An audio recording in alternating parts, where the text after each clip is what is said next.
La dictadura no morirá con Raúl. Entre otras noticias, la mala hora de Díaz-Canel.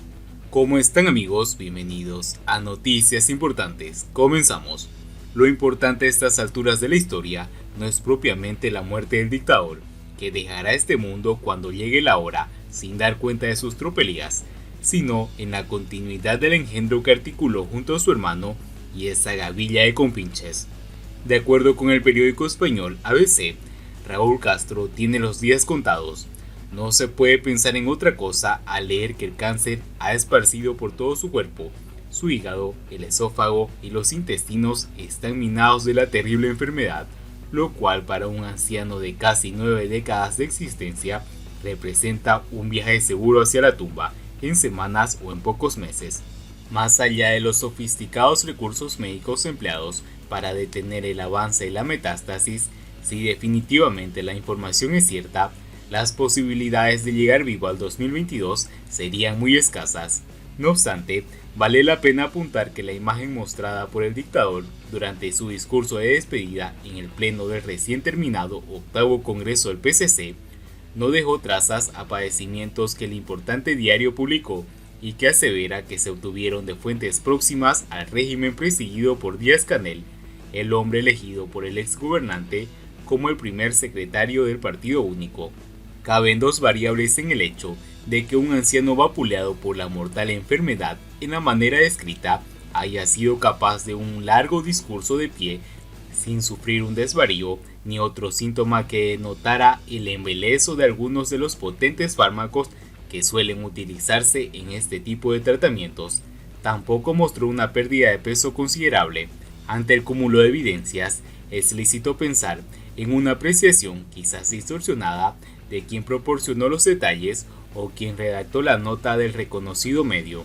Estimo que lo importante a estas alturas de la historia no es propiamente la muerte del dictador, que dejará este mundo cuando le llegue la hora sin dar cuenta de sus tropelías, sino en la continuidad del engendro que articuló junto a su hermano y a esa gavilla de compinches.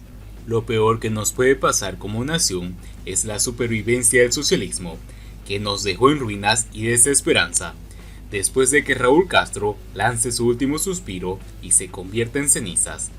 Recuerdo cuando se afirmaba la muerte de Fidel, que sería inequívoca señal de un cambio hacia la democracia. Según las previsiones en boga, el sistema se desmoronaría entre revueltas palaciegas y protestas sociales. Sin embargo, nada de eso sucedió.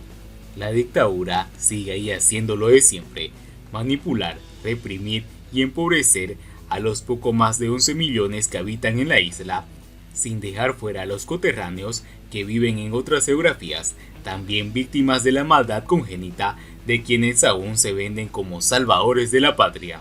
Es lamentable aceptarlo, pero no hay garantías de que el sistema actual transite hacia la economía de mercado y la democracia de una manera más o menos tranquila. La apuesta de la élite se centra en aumentar gradualmente la dosis de capitalismo de Estado, sin abandonar el control político e ideológico, todo concebido como paliativo a un modelo que necesita parches más duraderos. Nada que ver con una reforma integral y profunda que facilite la consolidación de una clase media y el ejercicio libre de las libertades fundamentales. Esa es la hoja de ruta que el presunto general moribundo acreditó con una firma y que sus herederos irán implementando a su conveniencia de ahora en adelante. Nadie sabe si esta vez le saldrán bien las cosas. Lo cierto es que, por acción o omisión, no le hace falta cómplices dentro y fuera de la isla, y por otro lado, ya han mostrado sus intenciones de matar a mansalva si es necesario.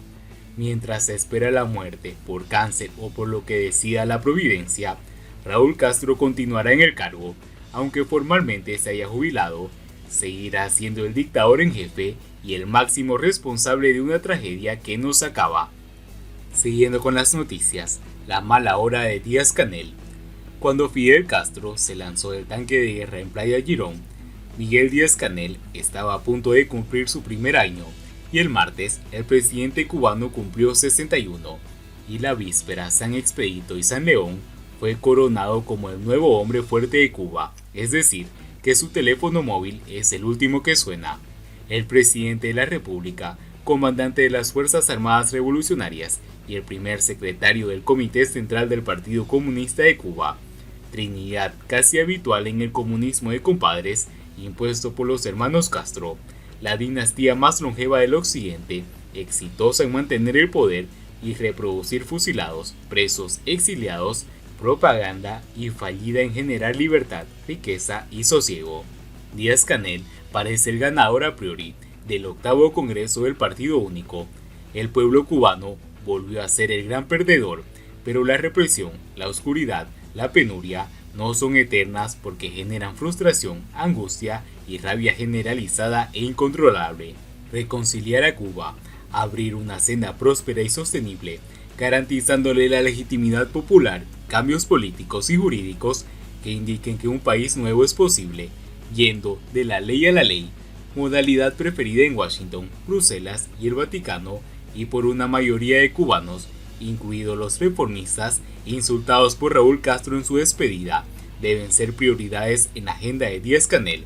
Una tarea ciclópea, aunque si sale vivo políticamente, podrá entrar por la puerta grande en la historia de Cuba, pero antes deberá combinar la lealtad y la gratitud a Raúl Castro con el reparto de la cuota de desgaste político con el general López Calleja, obligado a dar la cara a partir de ahora, porque se ha quedado sin peones y su ex suegro ordenó el desembarco de la artillería pesada en el Partido Comunista para conjurar el desplante del remolón Joe Biden e intentar morir lo más tranquilo posible.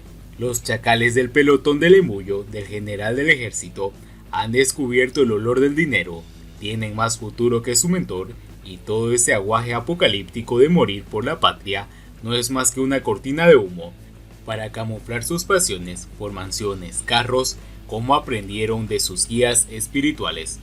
Obviamente Raúl Castro nunca ha leído aquel verso de Ricker, un dios que revela su fuerza carece de sentido, que es un manual de estrategia política y procedió al chapeo de intelectuales y artistas en el nuevo Comité Central, volviendo a ser Leopoldo Ávila, obligando a su relevo a tender puentes con la ciudad letrada al servicio del poder, que la detesta, pero la asume con fatiga de muñequitos útiles, oportunistas, cobardes y majaderos. En su supuesta debilidad o tutelaje de Díaz-Canel radica su fuerza, solo debe aguardar pacientemente la muerte de Raúl Castro, cambiando Cuba para bien, alejándose de la confrontación cainita y adelantándose a los movimientos de adversarios internos y externos, especialmente de quienes aún no han dado la cara. Cuando generales y coroneles sin historia insurreccional y amantes de la dulce vida vean que sobrevivió, y en eso Díaz-Canel tiene acreditada solvencia, volverán a jurar bandera ante el nuevo rey del mambo, como viene ocurriendo en la historia de Cuba desde la colonización española, aunque es posible que la bronca se selle con tablas debido al pánico que sufre la mayimbada tardocastrista de perder todos sus privilegios. El miedo hace muy racionales a esos prohombres de charreterías made in Unión Soviética y guayaberas producidas en Improba, que el día lunes asistieron al alirón final de Raúl y la entronización como comandante en jefe de una Cuba descuajeringada de Díaz-Canel, que cuando nació ya el castrismo triunfante había lapidado el primer gobierno revolucionario, socialdemócrata y democristiano, sustituyéndolo por comunista, pero todavía los cubanos podían comerse una frita, un pan con timba y tomarse un café con leche en cualquier esquina y entrar y salir del país sin miedo.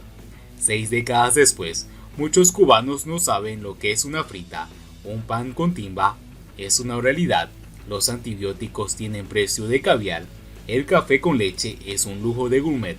El nuevo hombre fuerte de Cuba tiene 3 almas de Dios a quien encomendarse: Santa Inés de Montepulciano, que multiplicó panes y aceite, curó enfermos, y Santo Expedito, patrón de las causas urgentes. Pero sabemos que los materialistas dialécticos renían de altares, pero la revolución es cambiar todo lo que deba ser cambiado y tener sentido de momento histórico, o todo lo contrario. Y bien amigos, así vamos terminando las noticias importantes del día de hoy. Espero que las noticias hayan sido de su agrado y no olviden que nos ayudarían mucho compartiendo las noticias y así poder informar a muchas más personas de la verdadera realidad en Cuba. Muchas gracias por seguirnos, no olviden suscribirse, nos vemos en el siguiente informe.